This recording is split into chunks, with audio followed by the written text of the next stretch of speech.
திருப்புகழ் 35.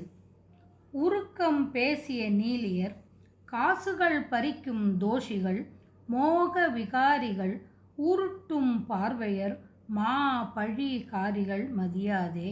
உரைக்கும் வீரிகள், கோள் அறவாம் என உடற்றும் தாதியர், காசளவே மனம் உரைக்கும் தூரிகள் மீதினில் ஆசைகள் புரிவேனோ.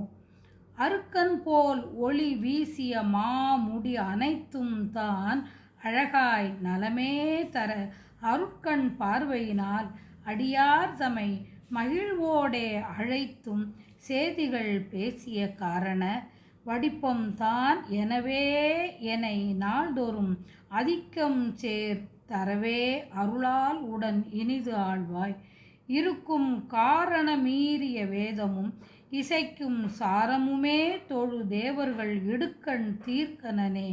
அடியார் தவமுடன் மேவி இலக்கம்தான் எனவே தொழவே மகிழ் விருப்பம் கூர்த்தரும் ஆதியுமாய் உலகு இருக்கும் தாதகி சூடிய வேணியன் அருள் பாலா.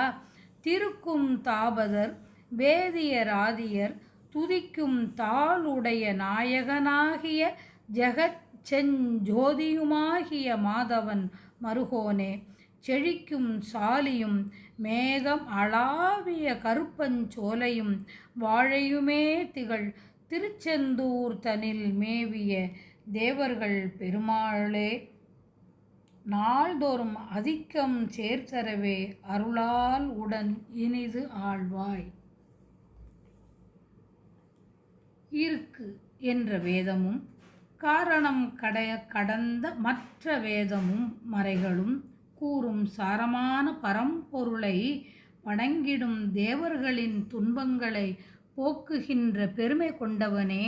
அடியார் தவநெறியில் நின்று நம் குறிக்கோளுக்குரிய பரம்பொருள் இவரே என்று வணங்க மகிழ்ந்து விருப்பம் மிக கொள்ளும் ஆதி பிரம்மனாய் உலகை அழிக்கின்ற ருத்ரமூர்த்தியாய் ஆத்திமலர் மாலை சூடிய சடை உடைய இறைவனாய் உள்ள சிவனின் குழந்தையே குமாரனே.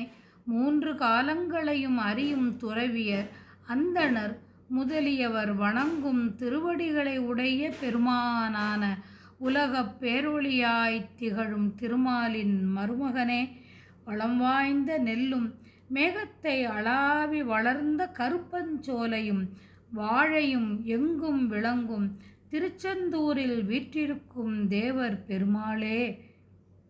கதிரவனைப் போல் ஒளி வீசிய திருமுடிகள் யாவும் அழகுடையவனாய் விளங்க உன் அருட்பார்வை கொண்டு அன்பரை மகிழ்வுடனே அழைத்தும் அவர்களுடன் செய்தியை பேசும் மூலப்பொருளே. இவன் நல்ல குணம் உள்ளவன்தான் என என்னை நாள்தோறும் தலைமைத்தன்மை என்னை சேருமாறு திருவருள் பாலித்து இப்போதே இனிமையுடன் ஆழ்வாயாக ஆள வேண்டும்.